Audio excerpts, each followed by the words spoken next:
And we are back with segment number 2 of the Cummins Real Estate Group show, and we're talking about how the government plans on cooling the hot market. And you've got some more for us on this topic, I guess, Michele. Yes, lots more. So while this, we ended the last segment about what they're wanting to implement and introduce in spring of 2022. So while it's undoubtedly an appreciated addition for the province's prospective home buyers, helpful for them, how much of a difference will the move really make is the question. How much will it really cool off the actual market? So some experts don't think too much. So in fact, it could make everything even worse, if not executed properly. And one of our mortgage partners from Thrive Mortgage, Alex McFadden, we've had on the show before, he says, it's nice to see that they're addressing a common concern from a buyer's standpoint around blind bidding, so to speak, and that they've heard some concern from the market.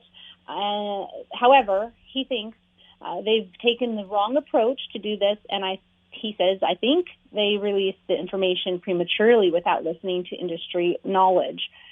So indeed, the announcement was an unexpected one to many of the province's industry professionals. I know it was a shock when I heard it. The announcement of the new cooling off period set to come to the market in the spring of 2022 was completely a shock. Alex Dunbar, who's also a realtor in the Surrey, Langley, White Rock area, he also says after making the announcement, it is only now that the government has decided to consult with professionals in the real estate industry about the impact that this sort of action would likely have. I'm quoting him here, while I believe they have the right intentions, I don't think implementing a cooling off period alone will produce the desired outcome. The primary goal behind this new legislation is to protect consumers. However, I believe that without further ruling and policies surrounding the cooling off period, it will actually cause more harm than good. So he highlights that removing the need to have subjects in a contract will put everyone on a level playing field, which may sound nice in theory, but isn't necessarily a good thing. So currently, an offer with no subjects is often taken over an offer with subjects, even at a lower price, he explains. This is because of the fact that the seller could accept the offer without subjects on the spot and not have to worry about them backing out of the deal or trying to further negotiate later on. Removing this option would make all offers solely price-driven, which, surprise, surprise, would lead to further upward pressure on home prices. And that's not all. Additionally, it will give buyers the ability to write extremely high offers without having to commit to following through with the purchase, while also allowing them to tie up properties for a given period of time. I myself have seen this a lot. He is correct. This is what you see in the market. A lot of people put in really high prices knowing that, I just want to put the highest price so I get it tied up and it's in my name. And a week goes by. Meanwhile, they shouldn't be, but they're writing offers on other properties, still trying to get a better deal somewhere else. And if they do, then they'll just pull out of that current one. So I see his concerns there, absolutely. And that's why sometimes the sellers do take a lower price offer based solely because it's subject free, and they know the deposit is in hand or will be given tomorrow. The ability to do this without repercussions is problematic for a few reasons, Dunbar continues to say. First, buyers could be offering on multiple properties at the same time with no intent to purchase all these properties, just as I actually just said. So there's lots of issues there. The same time, and furthermore, he says if another property was to hit the market that they were more interested in, he just goes on to continue saying what I just said. And then he says, thirdly, individuals may try to flip the property during this period as well, which is exactly true as well. And he says the seller may try to negotiate a lower price with the seller during this time. So while the cooling off period seems like a sweet deal for buyers, the sellers could get the short end of the stick without the proper safeguards in place. And this could be quite problematic. So it is something they have to really, really consider all aspects and legs and arms of what this could cause, the ripple effect. And we've talked about that before, about the importance of getting that home inspection still, and because and things like that, which of course often are one of the things that people get caught up on, but it could really come back and bite you. It's true. It's buyer beware in BC. So the buyers really do need to make sure they're making that a good purchase on a solid product. It's so true. And Alex McFadden says there's concern among people in the industry that they haven't really taken the sellers' concerns into consideration, or at least not yet. They haven't. A cooling off period could be a scary proposition for sellers who have to turn around and buy another home on their end. Does this put them in a negative situation? It might. A cooling off period has proven effective in the new development space, but with resale, there are so many factors a seller needs to negotiate in terms of the timelines on their home.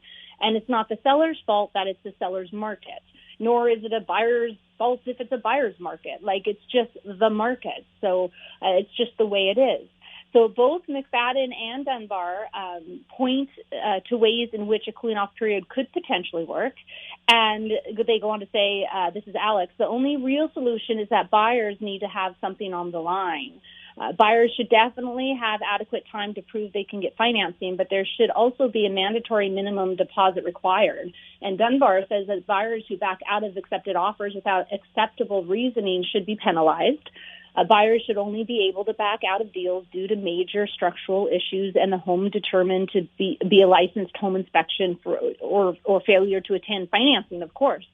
And he also suggests having an insurance rider on the property in advance, mandatory arm's length building inspections prior to a house being listed for sale, and requiring properties to be listed for minimum number of days and hours prior to accepting offers. So these are some of their ideas.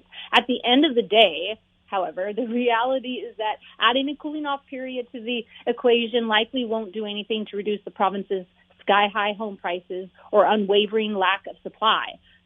So that's just facts. A cooling-off period won't stop prices from going up. Can't imagine the impacting on the price point at this point. There's just as many people looking to get into the market as there's ever been. And Alex says that he doesn't see that changing when this goes into effect. It's just not going to change, and I don't see that either. The big issue is supply and demand. That is the big issue. And so the bigger issue is still housing affordability, which will likely only worsen, and it would be in the government's best interest to focus on the root cause of the housing crisis, which has been and continues to be the lack of supply.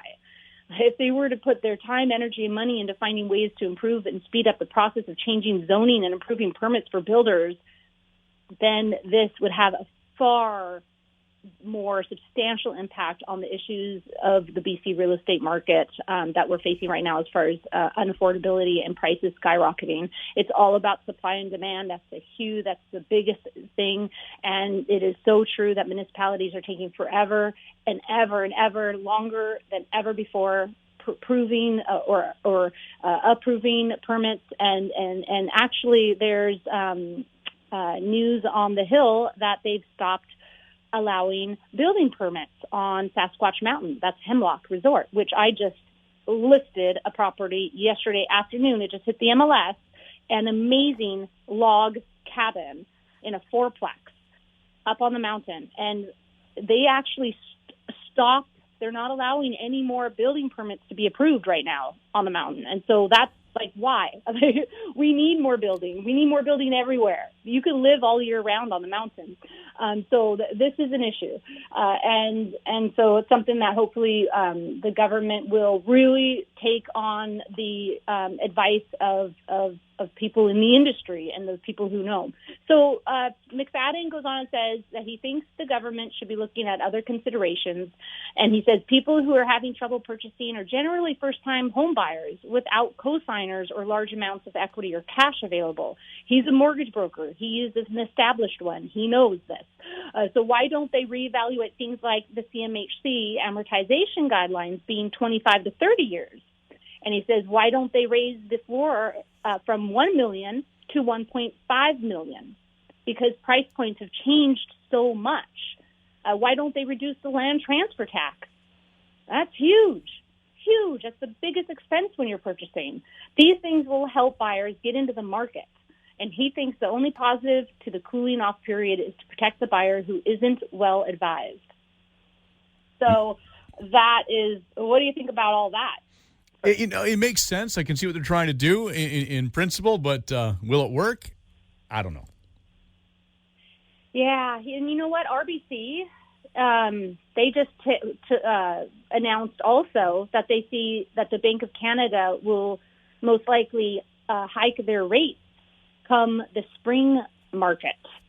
That's also on the news front today. And the Bank of Canada, BOC, they said they're not going to do that until 2023. But RBC just came out saying they're actually talking about raising it next spring. So that is also what they're going to try to do to cool off the housing market. Really, it's really, what do you think? I think really dependent on the COVID scare that's out there. There's so much scare about COVID that sellers, still people who would normally sell, are just not selling. And that's a huge reason why, too.